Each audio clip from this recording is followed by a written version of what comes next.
इस कार्यक्रम के पुण्यार्जक हैं वंडर सीमेंट। फर्क नजर आएगा।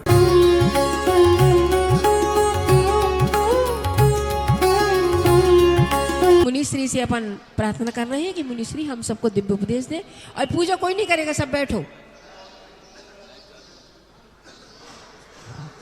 जय श्री ओम नमः सिद्धेभ्यः।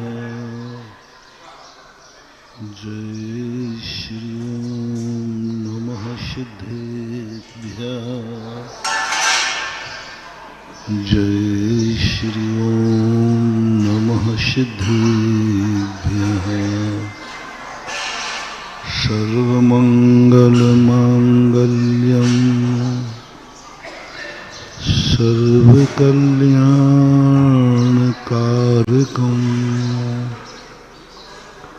प्रधानं सर्वधर्माणां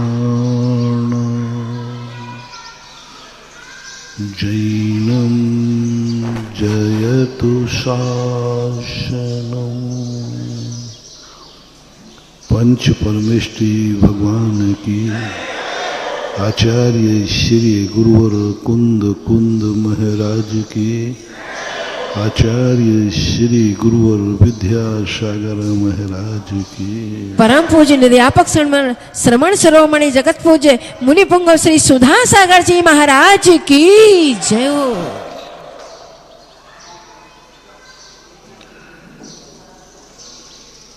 प्रसंग चल रहा है। Hello hello. दो विचारधाराएं दुनिया में होती हैं। एक दुनिया हमारे लिए या हम दुनिया के लिए। भगवान हमारे लिए और हम भगवान के लिए। माँ बाप हमारे लिए, हम माँ बाप के लिए। गुरु हमारे लिए, हम गुरु के लिए। धर्म हमारे लिए, हम धर्म के लिए। ये है परस्परोपग्रह जीवानाम। यह अनेकांतमयी धारा, यह अनेकांतमयी सोच यदि व्यक्ति का बन जाए तो इस संसार में इतना आनंद की अनुभूति होगी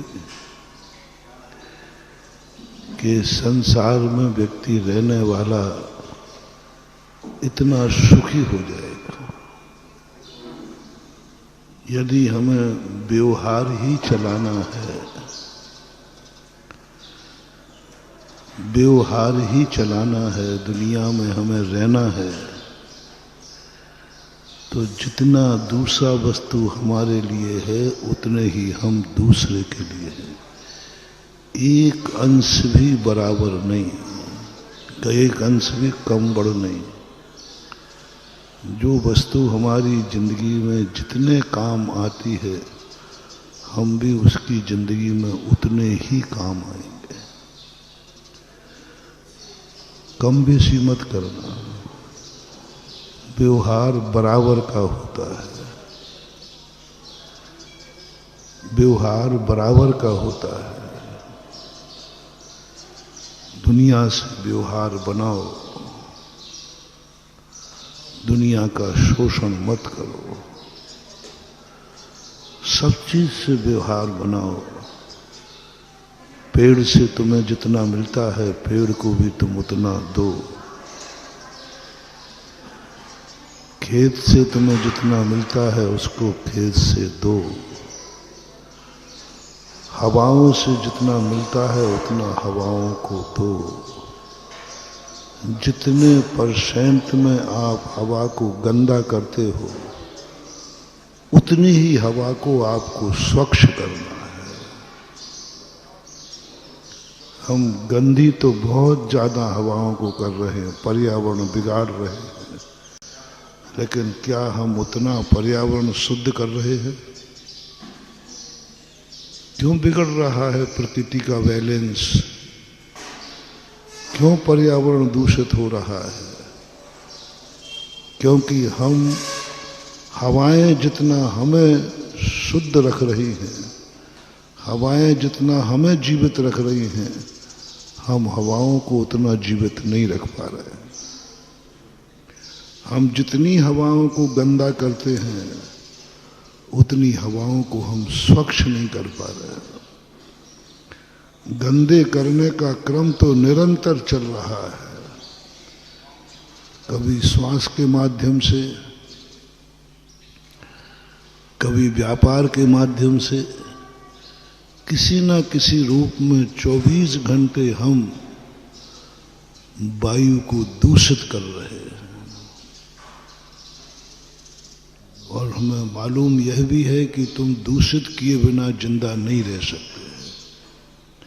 इसलिए मैं ये नहीं कहूँगा कि वायु को दूषित मत करो, नहीं कहूँगा। वायु को गंदा मत करो ये नहीं कहूँगा, क्योंकि यह कहना बहुत बड़ा पाप हो जाएगा, बहुत बड़ा अपराध हो जाएगा, सारी दुनिया मर जाएगी। यदि मैं ये कहूँ कि दुनिया की वायु को तुम गंदा नहीं करना, दुनिया मर जाएगी। इसलिए ना तो जैनाचार्यों ने कहा और ना मैं कहूँगा कि तुम वायु को गंदा मत करना। गंदा तो करना पड़ेगा, गंदी तो वायु होगी।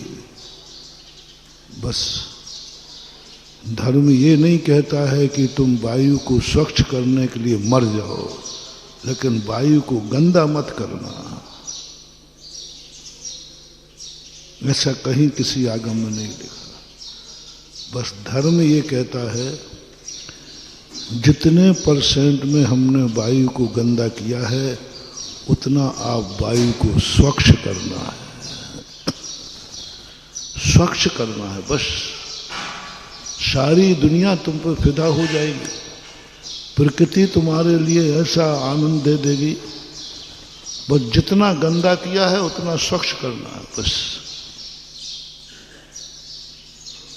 स्वच्छ करने के साधन तुम्हारे पास हैं। वायु को गंदा करना तुम्हारी मजबूरी है, वायु को स्वच्छ करना तुम्हारा धर्म होना चाहिए।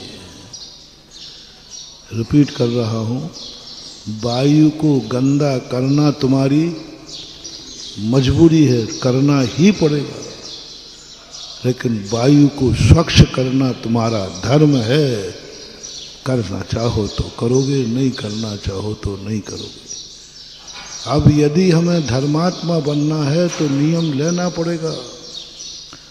हम जितनी वायु को गंदा करेंगे उतना ही हम वायु को स्वच्छ करेंगे। वायु के स्वच्छ के जो साधन हैं वो लगाओ। वायु को स्वच्छ कौन करता है? पेड़ करते हैं, वृक्ष करते हैं। तुम इसलिए वृक्ष मत लगाओ कि तुमने प्रकृति को वृक्षारोपण करना है, हरियाली नहीं। हम ये नहीं कह रहे हैं कि तुम किसी को सहयोग करो, लेकिन किसी ने तो तुम्हें सहयोग दिया है, उसका सहयोग लौटाओ तो सही। सबसे बड़ा दुनिया में अपराध है व्यवहार डकार जाना। ऋण खा जाना उतना बड़ा पाप नहीं है, कर्जा लेके डूब जाना उतना बड़ा पाप नहीं है, लेकिन सबसे बड़ा पाप है व्यवहार। और आप लोगों की जिंदगी में देखा भी जाता है, कहीं यदि तुम्हें जाने की बात कहीं मना किया जाए, वहाँ मत जाओ, तो आप कहते महाराज जी जाना तो पड़ेगा, व्यवहार देने तो, है ना, वो लिफाफा, क्योंकि वहाँ से लिफाफा आया था ना। कितना बड़ा संस्कार है अपने भारत देश में। वैसे मैं नहीं जाता, जाने की जरूरत भी नहीं थी, इतना कोई खास भी नहीं था, लेकिन व्यवहार देने तो जाना पड़ेगा, क्योंकि उसने हमारे यहाँ व्यवहार दिया था। भले वो 100 रुपये का लिफाफा है, लेकिन वो जैसे तैसे करके व्यवहार देने जाएगा। ये जो आप लोगों की हमने जब सुना, कई बार मेरे सामने घटित हुआ, कहीं कोई कार्यक्रम में जाने की बात आई तो उनका नहीं महाराज जी मुझे 1 घंटे की छूट चाहिए। मैंने क्यों? बोलो महाराज जी व्यवहार चुकाना है। बस वो व्यवहार दे करके, व्यवहार लिखा करके मैं वापस तुरंत आ जाऊंगा, और कोई मुझे से ना खाना है ना पीना, कुछ नहीं, व्यवहार वापस करूंगा। अब मैं तो कच्चे माल को पक्का बनाने में माहिर हूं। कच्चे माल को पक्का बनाने का मेरा काम ही है। मुझे कच्चा माल मिल गया, मैंने कही इतना महत्वपूर्ण कार्य छोड़ रहा है, इतना महत्वपूर्ण कार्य छोड़ के जा रहा है, मात्र वो लिफाफा देने के लिए, व्यवहार चुकाने के लिए। बस व्यवहार चुका के आ जाऊंगा, कुछ नहीं। ओह, फिर मैंने इसको डेवलप किया। इसी बात को मैंने अपने नर्सरी खेत में ले गए, और फिर नर्सरी से जो इससे पौध निकली वो तो सारे जगत में फैल गई। मैंने कि बस इतना ही सा कर लो तुम, कोई ज्यादा धर्म नहीं करना, व्यवहार वापस कर दो। हवाओं ने तुम्हें ऑक्सीजन दी है कि नहीं? हवाओं ने तुम्हें शुद्ध वायु दी है, ये व्यवहार है, उनका अनिवार्य नहीं था, ये सृष्टि का व्यवहार है। अब व्यवहार लौटाओ। जब वायु ने हमें इतना स्वच्छ किया है, उतनी ही वायु को हम स्वच्छ करेंगे। और प्रत्येक मानव ये नियम ले ले, फैक्ट्री वाला नियम ले ले कि हमारी फैक्ट्री से कितनी वायु दूषित होती है। तुम्हारी फटफटी है, स्कूटर है, तुम्हारे स्कूटर से कितना दूषित होता है वातावरण। तुम्हारी 4 व्हीकल है, उससे सब निकाल देंगे। आज का वैज्ञानिक सब निकाल देता है कि एक गाड़ी तुमने 1 घंटे चलाई तो कितना प्रदूषण हुआ। इतने प्रदूषण के लिए आपको कितना पर्यावरण शुद्ध करना है, ये विज्ञान ने निकाल दिया कि इतनी वायु कार्बन से इतना अशुद्ध हुआ तो आपको इतनी ऑक्सीजन पैदा करना है। वो बता देगा तुम्हें, पेड़ बता देगा, तालाब बता देगा, सब व्यवस्थाएं बता देगा कि तुम्हारी इतनी दूषित होता है तो इतना बड़ा पानी का संग्रह करो, इतने पेड़ लगा दो। और हर व्यक्ति ये सोच ले, हर व्यक्ति सोच, वायु का है, तेज का है, तेज का है, तुम कितना जलाते हो, जितना ईंधन तुम जलाते हो उतना ही ईंधन तुम तैयार करो, तुम्हें कोई बाधा नहीं है। तुम कितना ईंधन जलाते हो, कितनी लकड़ी का प्रयोग करते हो, कोई आपत्ति नहीं। मैं ये नहीं कहूँगा कोई लकड़ी का प्रयोग नहीं करे, कोई वनस्पति नहीं खावे, कोई वनस्पति नहीं छुए, चलेगा ही नहीं, चल ही नहीं सकता, मजबूरी है, कोई बात नहीं। वनस्पति का खाना, लकड़ी का प्रयोग करना तुम्हारी मजबूरी है, लेकिन उतनी ही लकड़ी के लिए पेड़ लगा देना ये तुम्हारा धर्म है। व्यवहार धर्म की बात कर रहा हूं आज, निश्चय की नहीं। व्यवहार धर्म। एक व्यक्ति अपनी जिंदगी में 5 पेड़ नष्ट करता है, मैंने हिसाब लगाया पूरा। उसमें सब्जी आ गई, फर्नीचर आ गया, जब तुम मरोगे तो लकड़ियां भी आ गई। एक पेड़ तो मरते ही खा जाता है, वो भी गिन लिया, फर्नीचर सब गिन करके 5 पेड़ एक व्यक्ति खाता है, वनस्पति को अपने काम में लेता है। मजबूरी है, इससे कम में काम नहीं चलता, चले गई। बस आपसे कुछ नहीं कह रहा है धर्म। व्यवहार तुमने अपनी जिंदगी में 5 पेड़ प्रकृति के नष्ट कर दिए, बस मरने के पहले 5 पेड़ लगा के मरो। जाओ, तुम्हारा जन्म ऐसा होगा जहाँ चारों तरफ हरियाली होगी, गार्डन होगा, कभी तुम्हें वनस्पति का अभाव नहीं होगा। कहीं वनस्पति नहीं, जहां देखो वहीं हरियाली मिलेगी। अन्यथा ये कान खोल के सुन लो, व्यवहार को यदि वापस नहीं किया तो सीधे वहां जन्म लोगे जहां वनस्पति की काया भी नहीं, एक पेड़ भी नहीं दिखेगा। नरकों में प्रत्येक वनस्पति नहीं होती। रेगिस्तान, ऐसे मरुस्थल जहां हरियाली नाम की चीज नहीं होगी, क्योंकि तुम व्यवहार डकार गए थे। इसलिए आज सारे भारत को एक संदेशा दे रहा हूं यहां से। हर व्यक्ति को ये संकल्प करना है कि हमारी जिंदगी में 5 पेड़ हमने खाए हैं, हमारे लिए उपयोग आए हैं। हम मरने के पहले 5 पेड़ लगा के बड़े करके मरोगे, अकेले थोप करके नहीं। उन 5 पेड़ों को बड़े करोगे, जितने बड़े पूरे हरे भरे करोगे, कम से कम एक पेड़ को तैयार करने में 5 से 7 साल लगते हैं। फिर तुम्हारी जरूरत नहीं है।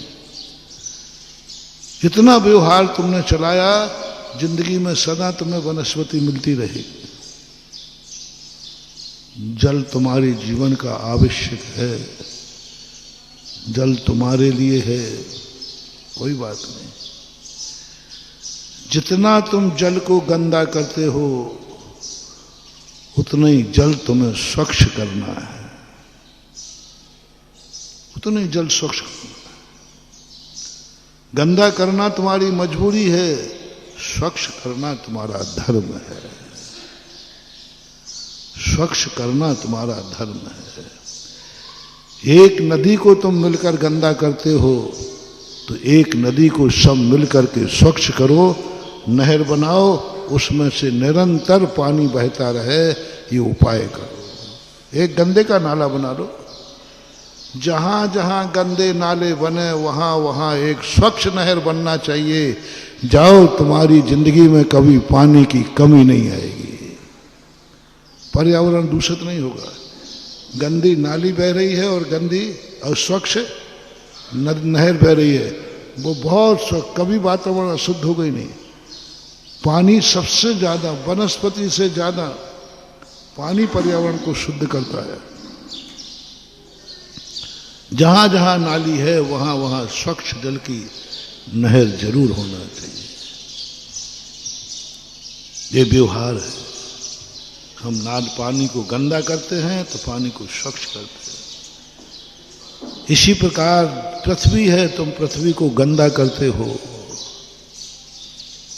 किसी ना किसी रूप में शोषण करते हो। आपने मकान बनाया, पृथ्वी पर फर्श कर दिया, श्वास लेना मुश्किल है वहां जीवों को, कितना फर्श कर दिया। अब इसके नीचे की जो मिट्टी है वो श्वास कैसे ले रही होगी? वो पृथ्वी का है जीव, उनका क्या हो रहा होगा? मैं ये नहीं कहूंगा कि तुम मकान बना बंद कर दो, तुम मंदिर बनाना बंद कर दो, वो नहीं, वो तो तुम्हें चाहिए, मजबूरी है। लेकिन कुछ भूमि को ऐसा उर्वरा बना दो, कुछ बंजर भूमि को उर्वरा बना दो, जहां से यहां का जो एनर्जी निकलती थी वो एनर्जी वहां से डेवलप हो जाएगी। भूमि को उर्वरा बना दो। ऐसा सभी चीजों में लगा लेना। सरकार को लगा लेना। सरकार से, राजा से, चाणक्य ने लिखा है कि सरकार राजा से हमें जितना मिलता है, राजा हमें जितना सहयोग करता है, हमारा कर्तव्य है कि राजा को भी हम उतना समृद्ध करें। ये व्यवहार की बात है। राजा हमारे लिए और हम राजा के लिए। परस्पर उपग्रह जीवाना। परिवार में भी तुम्हारे लिए देख लीजिए, संसार में जितने लोग तुम्हारे काम के हैं, क्या उतने तुम उनके काम आ रहे हो? जितना तुम काम ले रहे हो, एक नौकर से जितना काम ले रहे हो, क्या उतनी मजदूरी उसको दे रहे हो? व्यवहार है। क्या आप माँ बाप से व्यवहार चुकाओ? क्या माँ बाप का तुम्हारे ऊपर जितना उपकार उन्होंने किया, क्या वो उपकार तुमने व्यवहार के रूप में लौटा पाए? बराबर का सौदा है।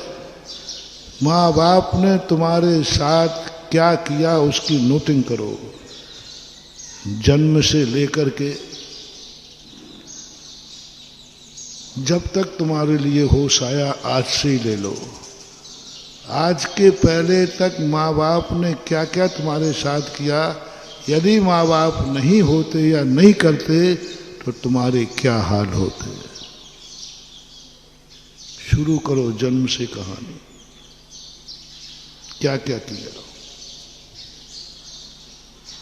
तुम्हें भोजन कराया, अपने करने के पहले कराया, तुम्हारी गंदगी साफ की, तुम्हारे कपड़े धोए, तुम्हें रोटी बनाई, बाप ने कमा करके तुम्हें पढ़ाई कराई, बाप ने कमा करके तुम्हें कपड़े लत्ते दिए, बाप की कमाई से तुम्हें घोड़ा गाड़ी हुई।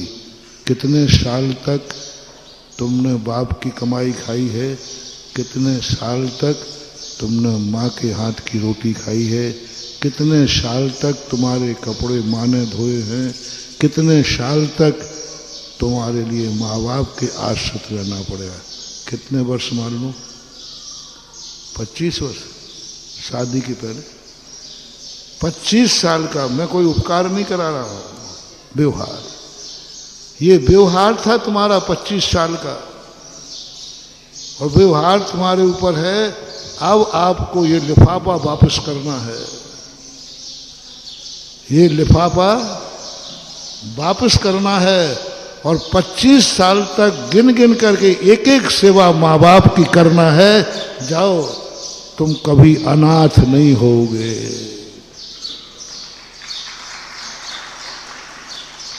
कभी अनाथ नहीं। जो जो उन्होंने किया वो रिटर्न करना है। 25 साल के बाद उन्होंने तुम्हारे कपड़े धोए, तुम उनके धो। उन्होंने 25 साल रोटी खिलाई, तुम उनको खिलाओ। 25 साल तक तुम्हें कमा करके खर्चा दिया, अब 25 साल तक कमाओ तुम और खर्च वो करेंगे। खर्च वो करेंगे। सब कुछ अब तुम्हें करना है, और कोई एहसान नहीं लादना है, कोई एहसान नहीं लादना। ये तो व्यवहार चुकाया जा रहा है। व्यवहार को व्यवहार के नाम से चुकाओ, व्यवहार को व्यवहार नाम से चुकाओ। एक चीज भी ऐसी नहीं हो जाए जो व्यवहार तुम्हारे ऊपर चढ़ जाए। मैंने पहले ही कह दिया,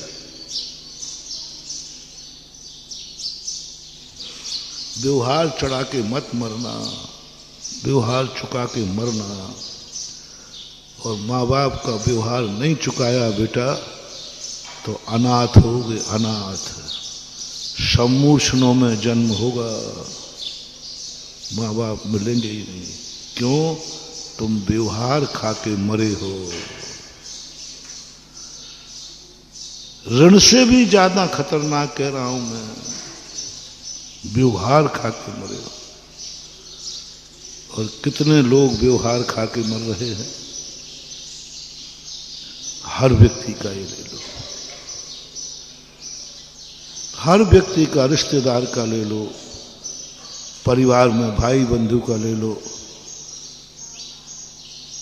पति पत्नी का ले लो, संसार में किसी का। बस इतना सा तुम्हारे लिए मोटिवेशन दे रहा हूं कि संसार में किस किन व्यक्तियों ने तुम्हारी जिंदगी में उपकार किया है, उनको अब चुकाना है मरने के पहले। ऐसा करने से तुम्हें अनाथपने से बचा लूंगा। तुम अनाथ नहीं हो, तुम रेगिस्तान में नहीं जन्मोगे। और यदि इसे अवभाग्य मान के कर लिया, यदि इसमें तुमने ब्याज दे दिया, ब्याज जानते,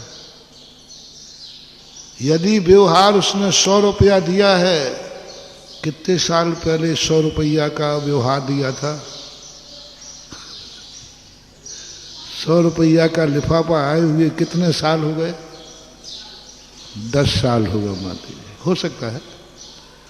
तो 100 रुपया पर ब्याज कितना मान लें? 1 रुपया मान लें, तो साल भर का 12 रुपया हुआ, 10 साल का तो 220 रुपया तुम मुझे व्यवहार में दे के आओ, तो फिर तुम्हारे लिए हम और आगे बढ़ोतरी करें। फिर माँ बाप ही नहीं मिलेंगे,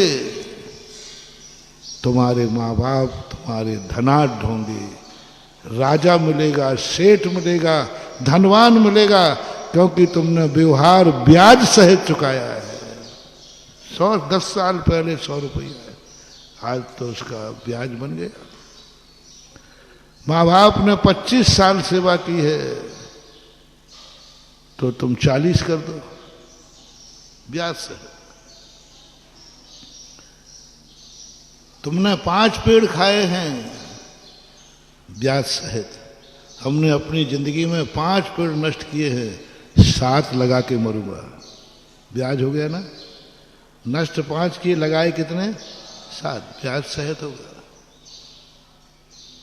ब्याज से सब चीज में ब्याज जोड़ो। जो जो उपकार तुम्हारे ऊपर किसी ने किए हैं, जो जो किए हैं, एक दिन इसी के लिए दे दो महानुभाव। बहुत सस्ता सौदा बता रहा हूं। बस एक दिन तुम्हारी जिंदगी में आज तक कौन कौन उपकारी आए हैं, किन किन ने उपकार किया, उनको मैं ब्याज के वापस करना है। प्रकृति ने दिया है तो प्रकृति को वापस करो, परिवार ने दिया है तो परिवार को वापस करो। अब आते हैं हम धर्म क्षेत्र में। ये तो संसार क्षेत्र हो गया। क्या तुम्हारी जिंदगी में कभी जाति का लेते, जैन जाति का कोई उपकार है तुम्हारी जिंदगी में? जैन जाति में जन्म लेने से कुछ बेनिफिट मिला है क्या? जन्म से यदि तुम किसी और कुल में जन्मते, कोई निम्न कुल में जन्मते, कोई ऐसे निम्न कुल में जन्मते जहां सब कुछ पाप होते हैं, व्यसन होते हैं, शराबी होती है, जुआखोरी होती है, दरिद्रता है, अछूत कुल में जन्मते और जैन कुल में जन्मे, कुछ बेनिफिट है कि नहीं?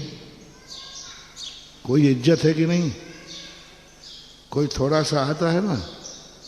बस यदि जैन जाति में जन्म लेने से तुम्हें कुछ मिला हो, तुम्हें लगे कि देखो ये नीच कुल में जन्मा है, मैं जैन कुल में जन्मा हूं, इसको जाति में जन्म लेने का बेनिफिट क्या है? मान, इज्जत, सम्मान, महाजन है भाई, जैन है। बस ये उपकार तुम्हें मिला है, तो अब तुम्हें जिंदगी में एक काम करना है। काम तुम करोगे, सम्मान जाति का होगा। लोग कहेंगे वाह, जैन लोग ऐसे होते हैं। चुक गया व्यवहार। जैन जाति में जन्म लेने से मुझे इज्जत मिली है, महाजन लोग कहते हैं, लोग मुझे इज्जत की दृष्टि से देखते हैं। जिस जाति में जन्म लेने से मेरी इज्जत बढ़ी है, मैं भी जिंदगी में एक काम ऐसा करूंगा जिससे जैन जाति की इज्जत बढ़ा के मरूंगा। कोई एक काम करो जिससे लोग कहें वाह, जैनी ऐसे होते। किया तुमने है और चर्चा क्या है? जैनी ऐसे होते हैं। किया तुमने अकेले, और बेनिफिट किसको मिल गया? जैनी लोग ऐसे होते हैं, जैनी लोग ये कार्य करते हैं, जैनी लोग।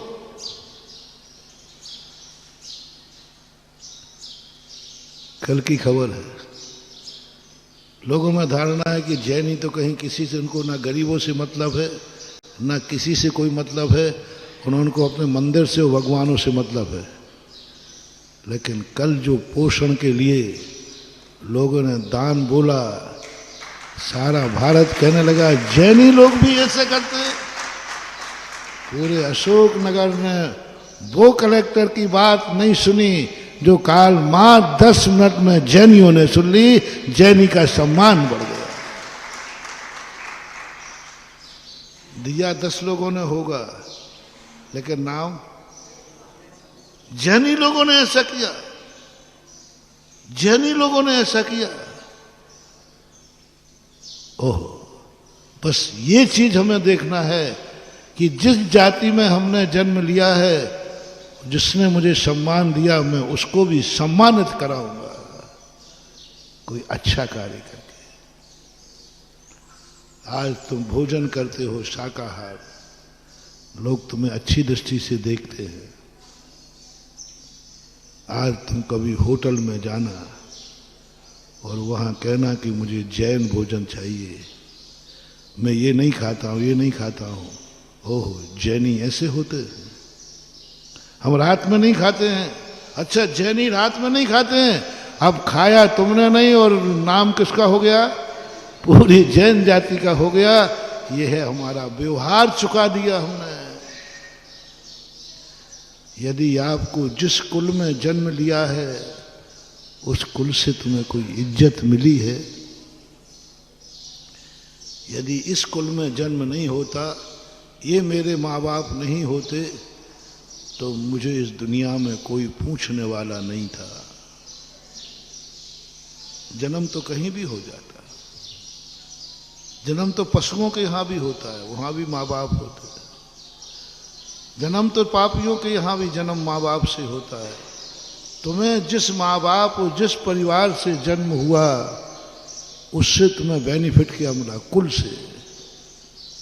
यदि कुछ कभी महसूस हो कि ओहो, इस कुल में जन्म लेने से मुझे जन्म से ये बेनिफिट मिला, मरने के पहले कोई एक काम ऐसा करना जिससे उस कुल का मस्तक ऊंचा हो जाए।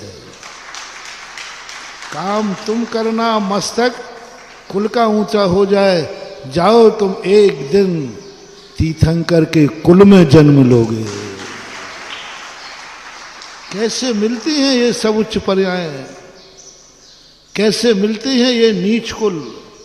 कैसे मिलते हैं बड़े बड़े तीर्थंकरों के? कैसे हो जाते? मैंने शास्त्रों में खोज करके तुम्हें बता रहा हूं। कैसे मिलता है तीर्थंकर का कुल? कैसे मिलता है इज्जत वाले माँ बाप का कुल? कैसे मिल जाता है? कुछ नहीं महानुभाव, आपने अपना कुछ ऐसा कार्य किया होगा जो सारे कुल का मान बढ़ गया होगा, सारे कुल की इज्जत बढ़ गई होगी, सारे कुल को लोग सम्मान की दृष्टि से देखने लगे होंगे। ऐसा कोई तुमने कार्य किया होगा, कुल की इज्जत बढ़ गई। कोई एक काम जरूर करना, इज्जत बढ़ जाएगी।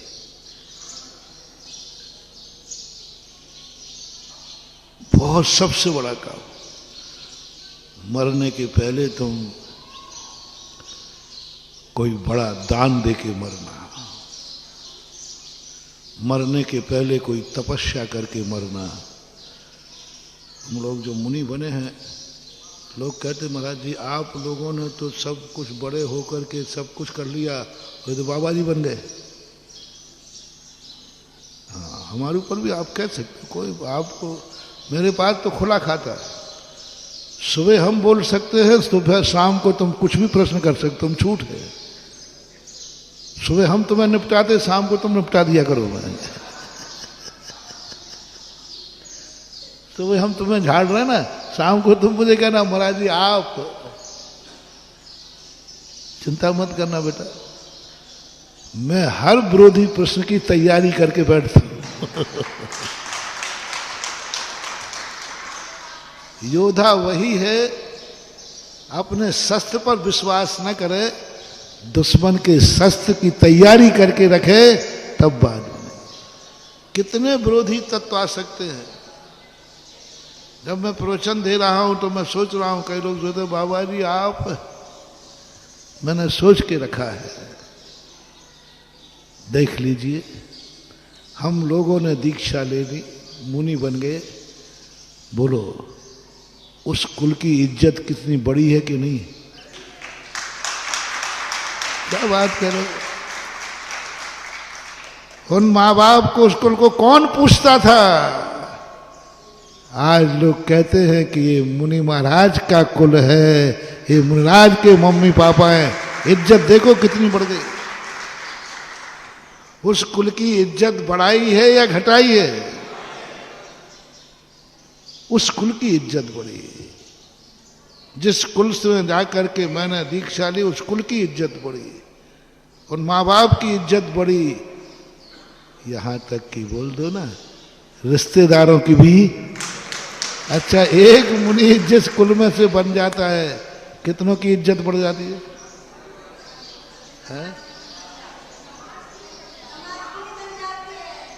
बता रहा हूं। जिस गांव से बन जाते हैं, उस गांव की इज्जत बढ़ जाती है। नगर गौरव क्या बोलते हैं? ऐसे बोलते, नगर गौरव बोलते हैं ना। नगर को गर्व है इस पर। क्यों नहीं मिलेगा मुझे विधेय क्षेत्र? मैंने नगर का गौरव बढ़ाया है। क्यों नहीं मिलेगा मुझे तीर्थंकर का कुल? मैंने कुल का गौरव। क्यों नहीं मिलेंगे हमें तीर्थंकर जैसे माता पिता? क्योंकि हमने माँ बाप का गौरव बढ़ाया है, घटाया नहीं। उनके मिलने से हमारा गौरव बना। कि यदि ये उच्च कुल नहीं मिलता तो हम दीक्षा लेने लायक। उच्च कुल नहीं मिलता तो तुम अभिषेक करने लायक होते? क्या तुम भगवान के चरण छूने लायक होते? किसकी बदौलत है बोलो? उच्च कुल में तुम्हारा जन्म हुआ, जाति तुम्हारी उच्च हुई, आज तुम्हें भगवान का अभिषेक करने मिला। क्या ये कुल का उपकार नहीं है? अभिषेक तो निम्न कुल वाला भी करना चाहता है। भाव है कि नहीं उसके? क्यों नहीं कर पा रहा है? कुल विपरीत है, जाति विपरीत है। ये उपकार तुम्हारे ऊपर है। यदि कोई विपरीत कुल होता तो क्या मैं दीक्षा ले पाता? दीक्षा लेने का भाव भी होता तो नहीं ले पाता। तो ये उपकार उनका है। इस उपकार का बदला ये है कि आज पूरा कुल, पूरी जाति, पूरे रिश्तेदार इज्जत की दृष्टि से देखे जाते। अरे भैया, ये महाराज जी की लगा दो ना आप। लगा दो ना, महाराज जी के गांव के हैं। अरे गांव के हैं तो भी इज्जत बढ़ गई। गांव का है। अरे यहां तक कि उस गांव में जैनी की नहीं, अजैनों की इज्जत बढ़ गई। अजैन भी तुम्हारे यहां आ जाए और वो कहे कि भैया मैं सदलगा से आया हूं, बोलना, जल्दी बोलना। आपके हाथ उठ जाएंगे कि नहीं? अच्छा भैया सदलगा से आए, उस गांव से जहां से हमारे आचार्य महाराज थे, हो बस। अब वो अजैन है, कोई मतलब ही नहीं है। मात इतना है कि मेरे गुरु के गांव का है, उसकी इज्जत बढ़ गई। उसकी इज्जत कौन पूछता था उसको? सैकड़ों गांव वाले आ रहे, कोई ने नहीं पूछा। और थोड़ा और कह दे, नहीं वो मेरे बचपन के दोस्त थे।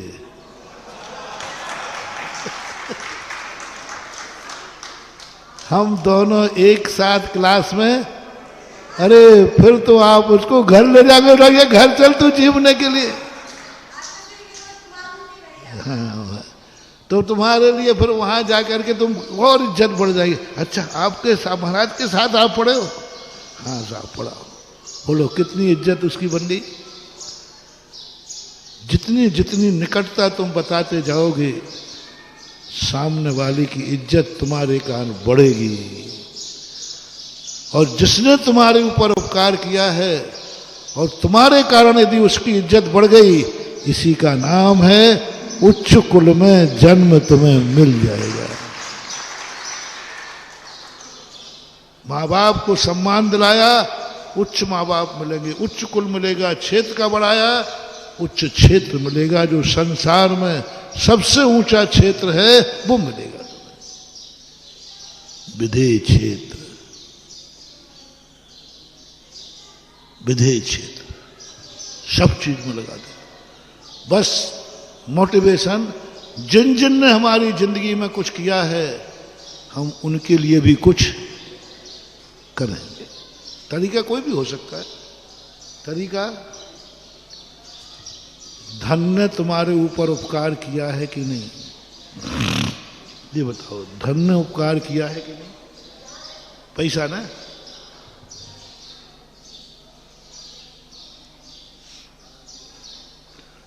धन का ऊपर तुमने क्या उपकार किया? धन ने तो तुम्हारे ऊपर उपकार किया। निर्धन होते तो क्या कर लेते? बस धन ने हमारे ऊपर उपकार किया है। मैं धन को ऐसे स्थान पर लगाऊंगा जिस धन को सारी दुनिया नमस्कार करेगी। हे धन, तू मेरी जिंदगी में आया, तूने मुझे कितने सुख दिए। यदि धन नहीं होता तो मेरा क्या होता? धन नहीं होता तो मैं कहां से पढ़ता? धन नहीं होता तो मकान कहां से होता? धन नहीं होता तो घोड़ा गाड़ी। धन के बिना क्या जिंदगी है बोलो आप लोगों की?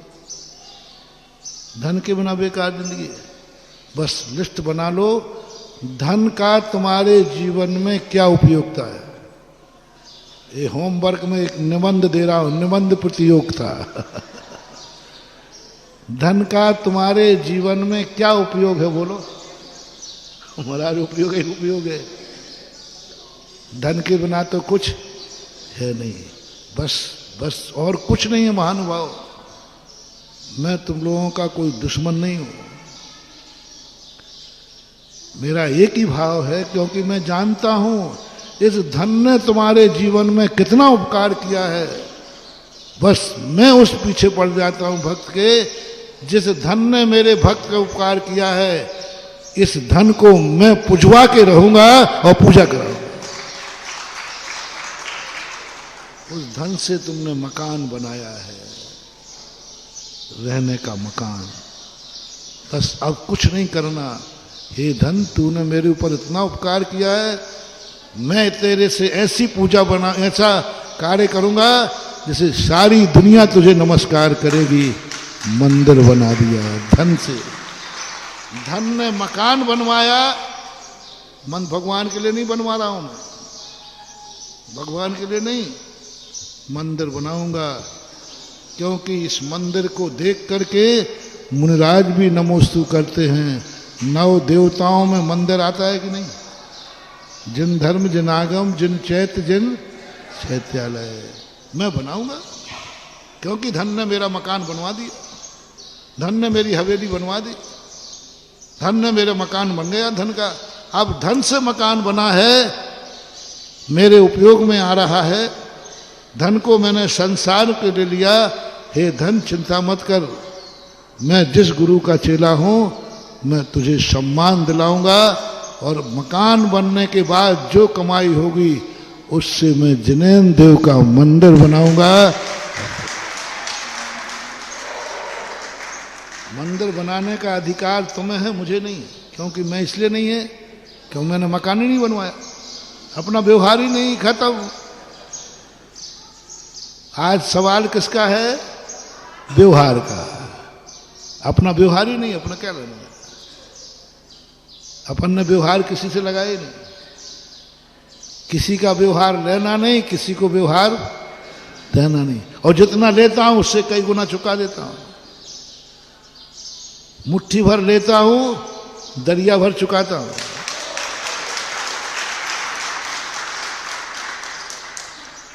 एक बार व्यक्ति ने कहा, महाराज जी आप दोनों हाथ से आशीर्वाद दे देते हो, सबको बड़ी खुशी होती है। हमें तो एक हाथ, मेरी खोपड़ी बहुत तेज है इसमें। मैंने कहा जब दोनों हाथ से खाता हूं इनका तो दोनों हाथ से लुटाता हूं इनको। बताओ भैया, तुम आहार देते हो मुझे तो मैं दोनों ही हाथ से लेता हूँ कि नहीं? तो व्यवहार चुकाना तो है। दोनों हाथ से लिया है तो दोनों हाथ से दे देता हूं, व्यवहार नक्की हो जाता है। चुक गया व्यवहार, चुक गया व्यवहार। ऋण लेकर के तो नहीं मरूंगा, मैं साधु हूं तो भी नहीं मरूंगा। श्रावक ने जो जो उपकार किए उसके कारण कई गुना मैं उसको उपकार चुकाता हूं। साधु श्रावक से मुट्ठी भर लेता है और दरिया भर लौटाता है। मुट्ठी भर लेता है और दरिया ने नदी भर करके, समुद्र भर के, दरिया ने समुद्र भर के लौटा देता है, लेता मुट्ठी भर। इसलिए अपने ऊपर तो कोई कर्जा मर्जा होगा नहीं। हाँ, चिंता नहीं करना। हम अशोकनगर ने जितना हमारे ऊपर कर्जा की दिया होगा, चतुर्मास में मेरे निमित्त से खर्च किया होगा, उससे कई गुना मैं अशोकनगर को दे के आया हूं। गड़बड़ मत करना। हाँ, हमारे चतुर्मास का पूरा हिसाब किताब लिख लो आप। जितने हमारे बाराती आए हों, भक्त आए हों, महाराज के चौकों में खिलाने में, महाराज के भक्तों को खिलाने में, पंडाल लगाने में, जो जो महाराज के लिए तुमने खर्च किया हो, यदि महाराज नहीं आते तो ये खर्च नहीं होता। महाराज नहीं आते तो ये खर्च, हिसाब दे दो मुझे। महाराज नहीं आते तो ये खर्च नहीं होता, हिसाब दे दो, मैं बना के दूंगा। महाराज नहीं आते तो अशोकनगर में क्या क्या नहीं होता वो हिसाब मैं देता हूं। लाओ, आपका हिसाब दो, हिसाब लो, हिसाब दे दो, हिसाब ले लो। सीधा व्यवहार की बात। आज तो व्यवहार का मजा आ रहा है। बस व्यवहार दो। चतुर्मास नहीं होता तो कितना खर्च बच जाता तुम्हारा, लगा लो, पूछ लो, चतुर्मास समिति से पूछ लो। अशोकनगर वालों का पैसा कितना बच जाता चतुर्मास नहीं होता तो।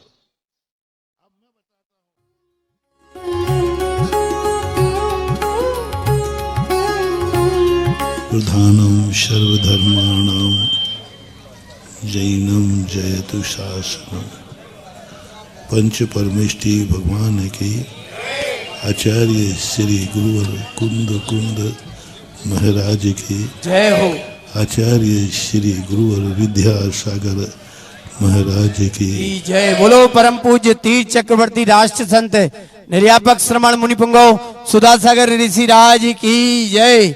मुनि संघ की जय।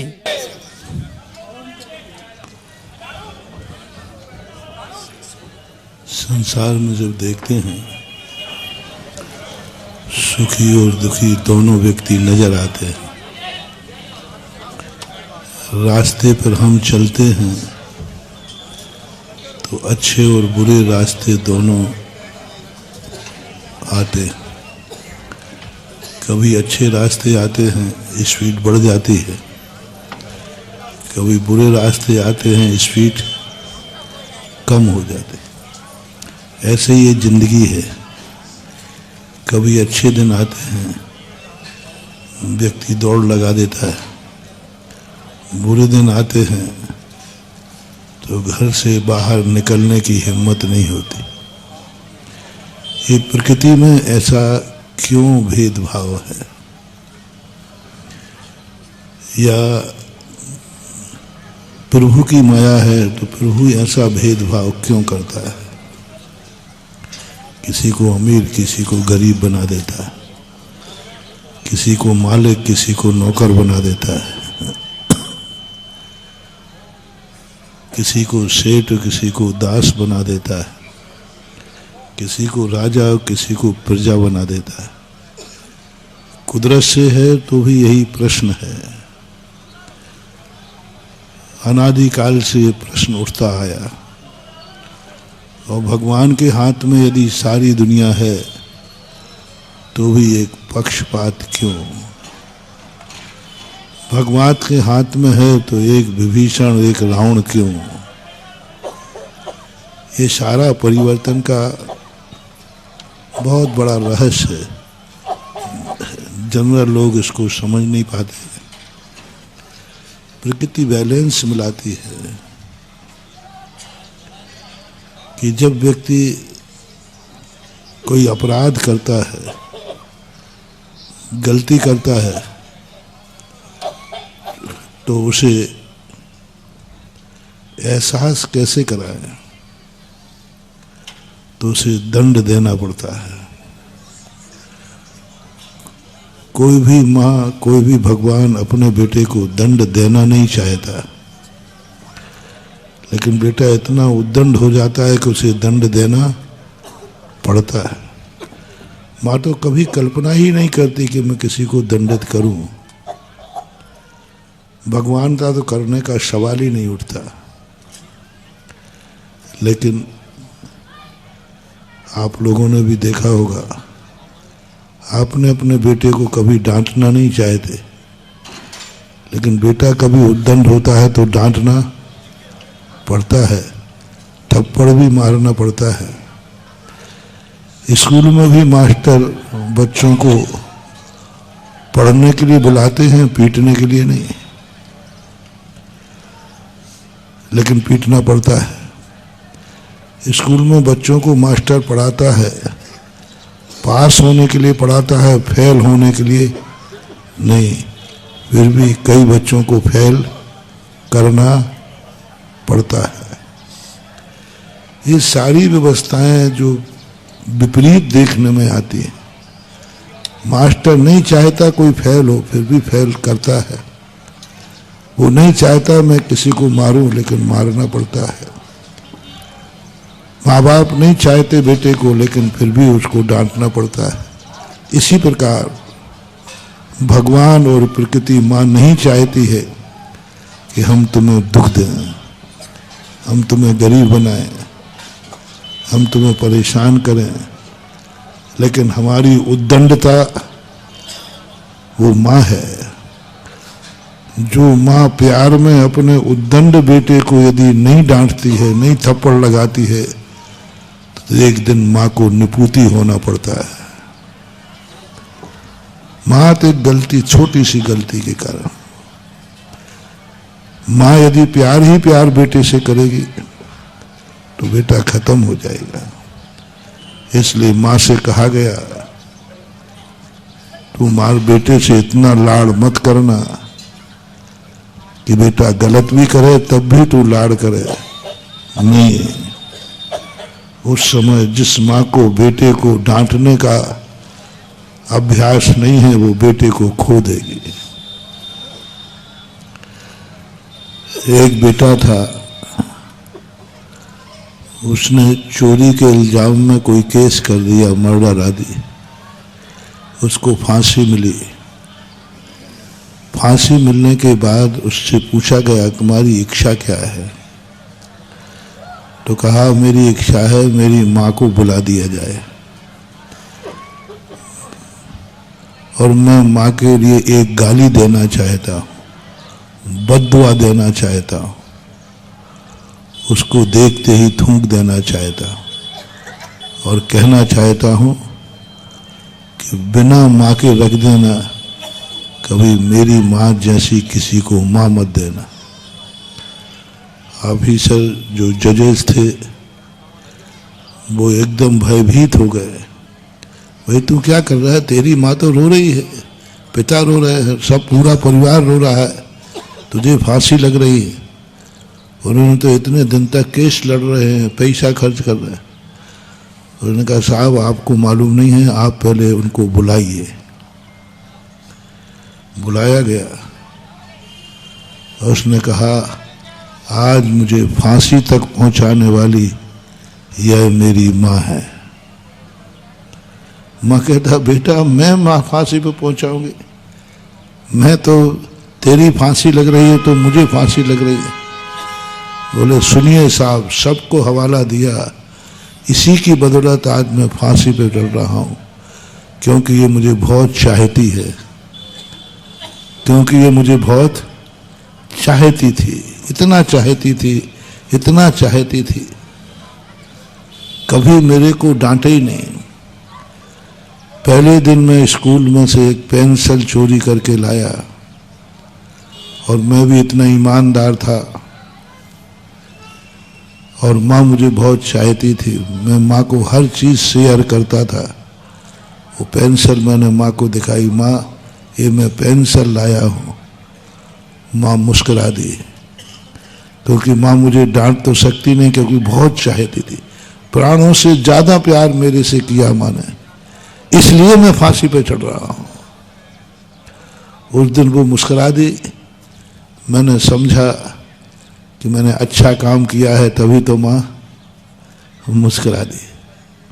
मैंने अच्छा काम किया है, यदि बुरा किया होता तो माँ नाराज होती। तो मेरा हौसला बढ़ा। मैं धीरे धीरे पेंसिल, कॉपी, पैसे चुराने लगा। माँ ने इतना लाड़ दिया, मुझे कभी नहीं डांटा, कभी नहीं कहा बेटा ये पाप है, ये अपराध है, ये नहीं करना। मैं करता गया। आज इतना बड़ा चोर बना, मेरे से घटना घटी। आज मैं फांसी पे चढ़ रहा हूँ, और इस माँ को धिक्कारता हूँ कि हर संसार का हर बेटा बिना माँ का रह जाए, लेकिन मेरी जैसी माँ किसी को ना मिले। थू। बोले अब मुझे फांसी पे चढ़ा दीजिए। कितनी बड़ी शिक्षा है। माँ मुझे प्यार करती थी, इसलिए उसने धिक्कारा। ऐसी प्यार करने वाली माँ मुझे नहीं चाहिए, और उसने धिक्कार दिया। इसलिए नीति बनाई कि माँ जितना प्यार करे उतना डांटने का भी अधिकार। बोले ये माँ यदि पहले ही दिन मुझे एक थप्पड़ लगा देती कठोरता में, जब मैं पहली पेंसिल लाया था, तो शायद दूसरा केस करने की हमारी हिम्मत नहीं हुई। तो बोलो अपराध का कारण बच्चा हुआ कि तुम्हारी प्यारी माँ हुई। अब आप शेयर करो, आपको कैसी माँ चाहिए। जो तुम गुटखा खाओ और माँ का शाबाश बेटा, वो चाहिए कि गुटखा खाए तो एक थापड़ और लगाए झप्पड़ कि गुटखा मुंह से बाहर आ जाए। दोनों में कौन सी माँ अच्छी है?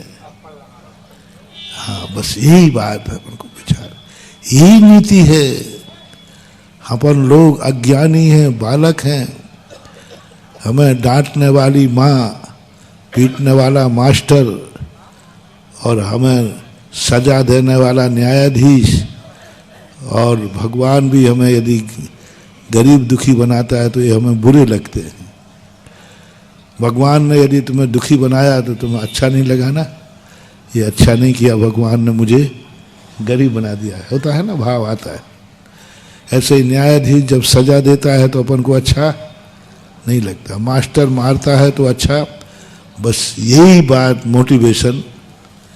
आज कदवा में आया हूँ, तो जो भी मेरा सुन रहे हैं और जो लाइव में बैठे सुन रहे हैं, उनको बस एक संदेशा है मेरा कि तुम उस माँ को चाहो जो कभी डांटती भी हो,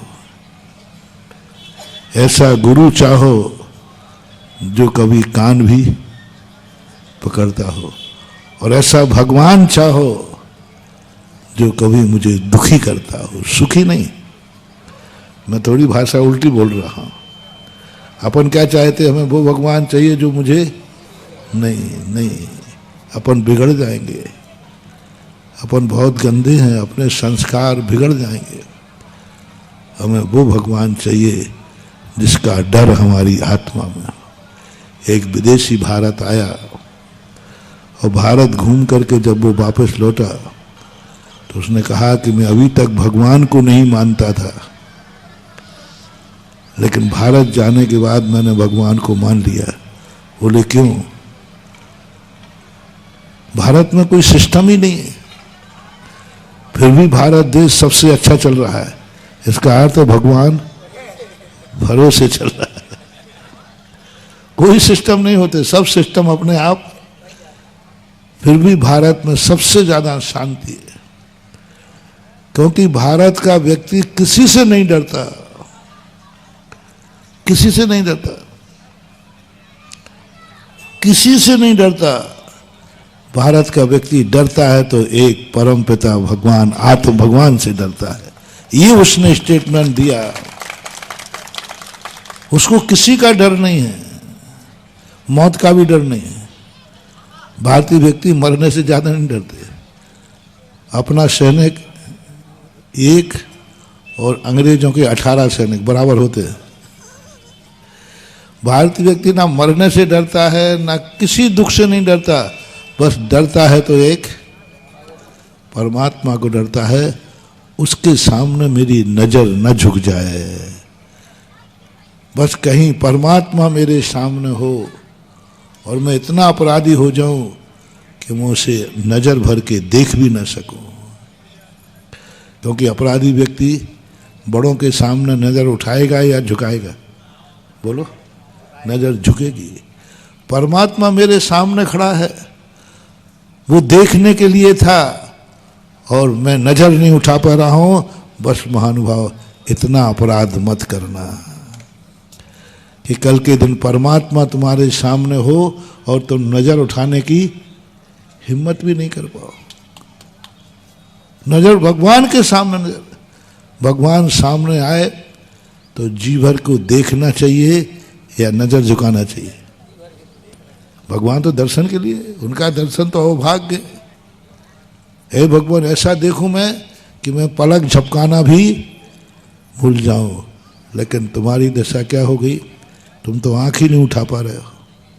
ये स्टेटमेंट उन्होंने दिया कि भारत का हर व्यक्ति ये चाहता है मैं कुछ भी करूं, बस ऐसा पाप न करूं कि परमात्मा के सामने मैं भी अपनी नजर न उठा सकूं।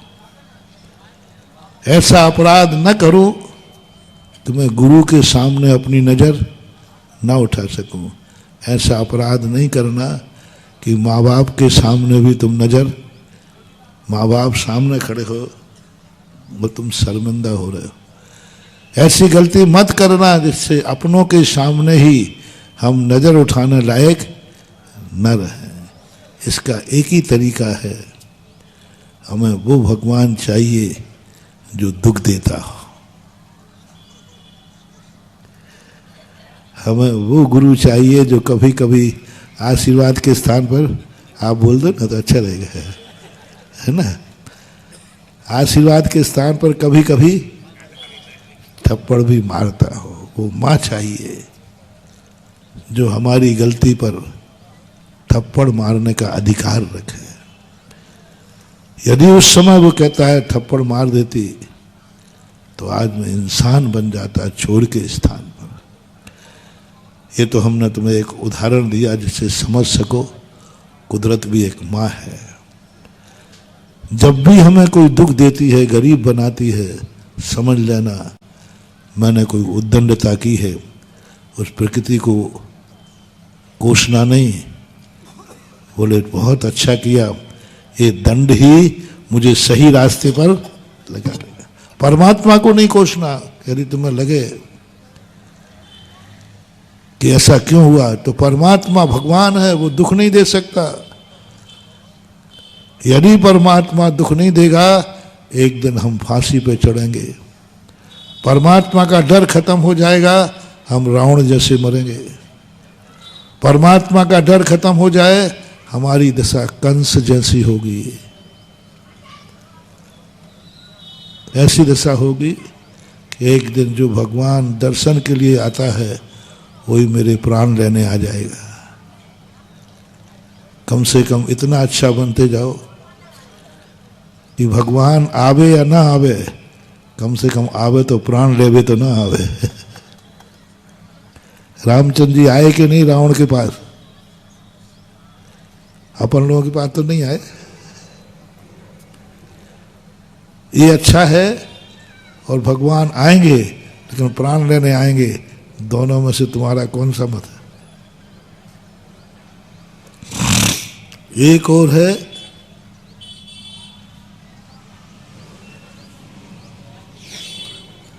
भगवान तो आएंगे नहीं, एक और आएंगे, एक और है आएंगे तो सही, लेकिन प्राण लेने आएंगे। इन तीन में से अपन क्या चाहेंगे? अब महाराज जी कैसे यावे भगवान आना चाहिए?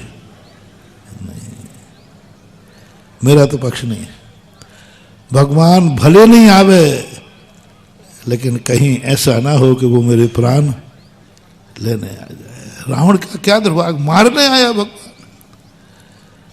भगवान तो बचाने आता है, लेकिन ऐसी क्या दुष्टता की कि भगवान को भी मारने का भाव करना पड़ा। भगवान बचाने वाला होता है नहीं, होता ही अपन का नहीं त्राता, नहीं त्राता। भगवान तेरे अलावा मेरा कोई रक्षक नहीं है, लेकिन आज वही हमारे लिए मारने के लिए आ गया। ये जो नीतियां हैं अपनी, इनसे अपनी जिंदगी को संभाल रहा है कि हमारा जीवन ऐसा निकृष्ट ना हो जाए कि हमारे लोग ही जो हमारे वरदान हैं वो हमारे लिए, और यदि मिलता है तो बुरा मत मानना। रावण ने अंत में एक बहुत अच्छी बात कही, यदि राम ही हैं ये मुझे मारने आए हैं तो मेरा अभाग्य है, कम से कम परमात्मा प्यार ही नहीं करता, दंड भी देता है। न्यायालय को अपन दंडाधिकारी भी कहते हैं, दंड देने वाला। और कुछ लोगों को सुखी क्यों बना देता है, कुछ लोगों को समर्थ क्यों बना देता है कर्म प्रकृतियां, जिससे व्यक्ति, इसलिए नहीं कि वो सुख भोगे, इसलिए कि वो दुखियों की सहायता करे। भगवान दो तरीके, इधर तुझे थप्पड़ मार देगा, उधर दूसरे से जाओ उसके आंसू पोंछ ले। भगवान ने क्या किया, यहां जम के थप्पड़ मारा, इतना जोर से मारा कि आंसू आ गए।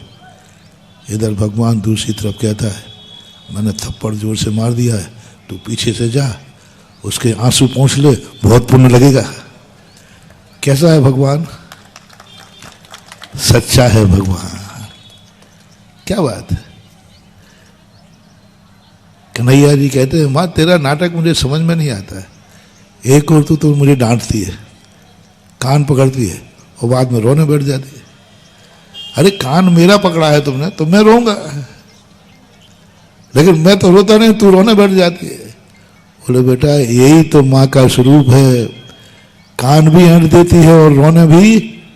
परमात्मा ऐसा ही है। किसी व्यक्ति को दुख दे रहा है तो किसी से कहता है जाओ इन दुखियों की सहायता करो। दुखियों की सहायता करने से तुम्हें भारी पुण्य का बंध होगा। उसको बीमार कर दिया, दूसरे से कहता जा तुम इसकी दवाई कर, बहुत पुण्य बंद होगा। पशु को उधर कट्टी खाने भेज दिया, इधर दूसरे अपने भक्तों कह दिया जाओ उन गायों को बचाओ, बहुत पुण्य बंद होगा। अपने यहाँ मानव सेवा आती ना, दुखियों की सेवा, ये बहुत बड़ा तरीका है। इधर बस में आग लगा दी, उधर रघुवंशी अवनी, क्या नाम,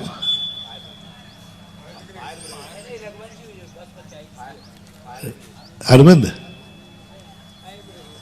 नाम बताया था, अरविंद रघुवंशी, इनको भेज दिया कि जा तू कूद जा, बचा ले इसको, तू समर्थ है। सुन करके मैंने जब बस देखी थी, पेपर में पढ़ा था, लो बस के सामने जब मैंने पेपर में पढ़ा था, बहुत दर्दनाक घटना थी, दर्द कोई बच नहीं सकता। और जब मुझे पता चला कि एक पुलिसमैन ने अपनी जिंदगी दांव पर लगा दी, तब मुझे चिंतन में आया कि यदि भगवान तू यदि करता है, प्रकृति एक माँ है, तो तेरी माया कैसी है। जब तेरे हाथ में कंट्रोल था तो आग क्यों लगाई, जब तेरे ही हाथ में सब कुछ था तो आग क्यों लगाई, और जब तेरे हाथ में था और आग लगाई थी, तूने ही आग लगाई थी, तो इस पुलिस वाले में इतनी दम क्यों दी कि बचाने पहुंच गया। बिल्कुल विपरीत बातें हैं। अपन देखो आग लगाने वाला कभी बुझाता है क्या? कोई आग लगा दे कहीं, वो कभी नहीं बुझाएगा, कभी उसने तो लगाई ही आग, उसने तो नाश के लिए आग लगाई। परमात्मा ऐसा ही है मानव, एक परमात्मा ऐसा है जो आग भी लगाता है और पीछे से होता है। आग लगाना इसलिए था कि उन्होंने कभी किसी को आग लगाई होगी, किसी खेत में आग लगा दी होगी, सब चूहे मुहे सब मरे होंगे। आप लोग नरवाई बोलते, नरवाई, उसमें आग लगा देते ना तो उसमें चूहे मुहे भगने की उनको कोई गुंजाइश, कहीं सामूहिक आग लगा दी होगी। तो भगवान ने कहा इसको दंड तो देना है, यदि दंड नहीं मिलेगा तो ये और संखल हो जाएंगे, तो दंड तो दे दिया, आग लगा दी, पीछे से एक को दिमाग दे दिया, जा कुंजा और उनको बचा ले। अब वो जो आग में थे ना, उनमें से 2-3 आए थे मेरे पास, बोले महाराज मौत देख ली मैंने।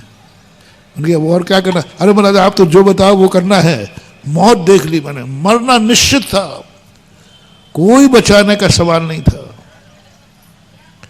मैंने कही आग भी उसी ने लगाई है तो बचाने की प्रेरणा भी उसी ने दी है, ये अपना भगवान का दरबार। इसलिए जो सुखी लोग हैं, समर्थ लोग हैं, कभी भी अपनी जिंदगी में समर्थता आ जाए तो हमें असमर्थ के काम आना है। समर्थता सत्ता भोगने के लिए नहीं है, समर्थता असमर्थों का सहयोग करने है। अब ये आरोप मत लगाना कि भगवान से कहो ना महाराज आप कि किसी को असमर्थ बनावे नहीं। नहीं नहीं, मैं नहीं कहूँगा, वो तो मामला गड़बड़ हो जाएगा। यदि मैं भगवान से कहूँ, लोग कहते महाराज जी आप ये कहते हो इनकी सहायता करो, ये गरीब लोग हैं, इनकी दवाई करो, इन पशुओं को बचाओ, आप भी जीवों को बचा के चलते हो, तो आप ऐसी भावना क्यों नहीं करते? आप तो भगवान तक बहुत पहुँच है कि किसी को दुखी करे ही नहीं। उनके नहीं, जिस दिन मैं ये फरियाद करूँगा भगवान मान लेगा, उस दिन तुम सब फांसी पे चढ़ोगे, वही माँ जैक बेटे जैसे, क्योंकि तुम सब चोरी करोगे और भगवान तो कृपालु है। नहीं, मेरा तो मानना है भगवान में सदा दंड देने का भी अधिकार बना के रखना चाहिए, इतना कठोर रहना चाहिए। मास्टर को, गुरु को, भगवान को, माँ को इतना कठोर होना चाहिए, कभी हाथ भी उठाना पड़े तो बेझिझक हाथ उठाने का अधिकार होना चाहिए। परमात्मा ने जिनको समर्थ बनाया, शक्तियां दी, वे असमर्थों का सहयोग करें, अपने जीवन में उपयोग करें। आज गर्व से 2 कांड मेरे सामने जिंदगी में आए, एक अरविंद जी रघुवंशी का और एक बहुत बड़ा कांड हुआ था स्कूल में। प्रिंसिपल टीचर थी, उसने खिड़की में से बच्चों को फेंका था और स्वयं उसमें जल के कोई डब्बा वाली कहीं का कांड था। उस खिड़की में सबको फेंकती रही और वो चाहती तो स्वयं बच सकती थी, लेकिन स्वयं प्राण दे करके भी सारे स्कूल के बच्चों को बचाया। ये शक्ति जो हमें दी है परमात्मा ने दी है। परमात्मा की दी हुई शक्ति, कोई परमात्मा मानता है, कोई आत्मा मानता है, कोई कर्म मानता है, XYZ। कोई कहता है कर्म से शक्ति आई, कोई कहता है आत्मा से आई, परमात्मा। अभी ये डिस्कशन ना करके अपन एक ही बात सोचें, शक्ति आई है तो शक्ति को सत्ता के भोग करने के लिए नहीं आई, अय्यासी के लिए नहीं आई है, किसी न किसी असमर्थ की सहायता करने। आंख मिली है किसी अंधे का साथ देने के लिए, कान मिले हैं किसी बहरे के काम आ जाएं, शरीर में ताकत मिली है किसी अपाहिज के काम आ जाए। तो ये हमारी जिंदगी का बहुत बड़ा रहस्य होता है। लोग शहरों में जाते हैं, गांव के लोग, इसलिए नहीं शहर जाना कि वहाँ ऐसा आराम करना, इसलिए शहर में जाना कि अपने गांव को सुधारना। NRI वालों लोगों से मैं कहता हूँ कि आपको विदेश जाना ही है, पहली बात तो मैं जाने नहीं देता, जाते ही हो तो देश विदेश इसलिए जाओ कि अपने देश को समृद्ध बनाओ, क्योंकि हमारे पास समृद्धि कम है। कमाओ वहां और गमाओ यहां। एक शिक्षा हमें एक गुजरात के एक बहुत बड़े एनआरआई से मिली। गुजरात गया मैं, एक छोटा सा गांव था, इतना क्लीन चिट, इतनी बढ़िया सड़कें, इतने बढ़िया मकान, हर व्यक्ति वहाँ पर पक्के मकान थे, बहुत अच्छा हॉस्पिटल, बहुत अच्छा स्कूल। मैंने कहा इस गांव में ऐसा कैसे? वो एनआरआई थे, वो सब आए हुए थे, बोले महाराज आप जैसे संतों ने मुझे उपदेश दिया था कि कभी यदि तुम्हें कमाने की शक्ति मिले, कभी तुम्हें गॉड गिफ्ट हो कि तुम छुओ तो माटी सोना हो जाए। होता है ऐसा, कई लोग जिसमें हाथ डालते उसी में, यदि कभी ऐसी गॉड गिफ्ट मिले तो उसका भोग नहीं करना, ऐसा अय्यासी नहीं करना, उसको असमर्थों में अपने पुण्य को बांट देना, तुम भगवान का रूप धारण कर लोगे। बस मैं विदेश में जितना भी कमाता हूँ, हुनर है जितना भी करता हूँ, मैं सब कुछ अपने गांव को समृद्ध बनाने में लगा देता हूँ।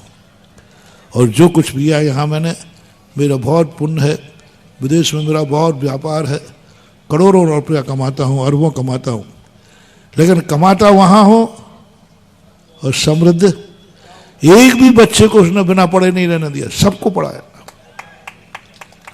बहुत हाईयर पढ़ाया। और सबसे एक ही कहता है, बस मैं तुम्हें पढ़ा दूंगा, तुम्हें ऊंचाई दे दूंगा, बस अपने हुनर का जो भी लाभ हो वो अपने गांव को, अपने नगर को, अपने देश को देना। बस एक ही संकल्प उसका, कोई संकल्प नहीं कराता, खर्चा मैं उठाऊंगा, लेकिन जब आप योग्य बन जाओ तब उसका लाभ असमर्थों को देना। तो आज रास्ता चलते चलते आ रहा था मन कि बड़े बड़े शहरों की तो अच्छी सड़कें हैं, और अच्छी सड़क वाले विधायकों से, सांसदों से, नगर पालिकाओं से सबसे कहना है कि गांव की सड़कें भी अच्छी करो, जिससे गांव के लोग भी कुछ जी सके। शहर इसलिए मत जाओ कि तुम्हें ऐशो आराम करना है, शहर इसलिए जाओ कि तुम्हें अपना गांव सुधारना है। रिपीट करो मोटिवेशन। बड़े आदमी इसलिए मत बनो कि तुम्हें अय्याशी करना है, बड़े आदमी इसलिए करो किसी गरीब की जिंदगी सुधारना। तुम खूब आराम से बड़े शहरों में जाओ, तुम खूब ज्ञान प्राप्त करो, इसलिए नहीं कि तुम्हें रावण जैसा ज्ञान मिल जाए। रावण भी सबसे बड़ा ज्ञानी था, बहुत बड़ा ज्ञानी था, तभी तो अपने रामचंद्र जी ने लक्ष्मण को, लेकिन ज्ञान किस काम का? तुम्हारे पास ज्ञान है तो संकल्प कर लो, मैं किसी एक अज्ञानी को ज्ञानी जरूर बनाऊंगा कि मैं ज्ञान हूं। धन है तो संकल्प करो कि एक गरीब को जरूर धनी बनाऊंगा। सुखी हो तो संकल्प करो कि मैं इसको सुखी जरूर बनाऊंगा। यदि तुम में इतनी शक्ति आ गई है कि तुम शहर में बस सकते हो, शहर में धंधा कर सकते हो, तो संकल्प करो, मैं शहर में इसलिए नहीं गया हूं कि वहाँ ऐसो आराम करूं, मैं इसलिए गया हूं कि मैं अपने गांव को भी शहर बना दूं।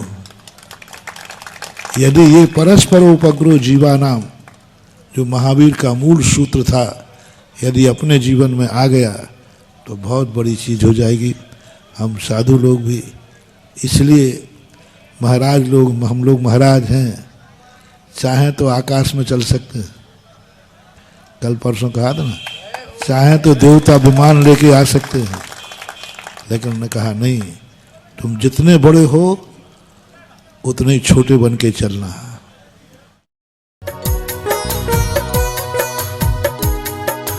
इस कार्यक्रम के पुण्यार्जक थे वंडर सीमेंट, फर्क नजर आएगा।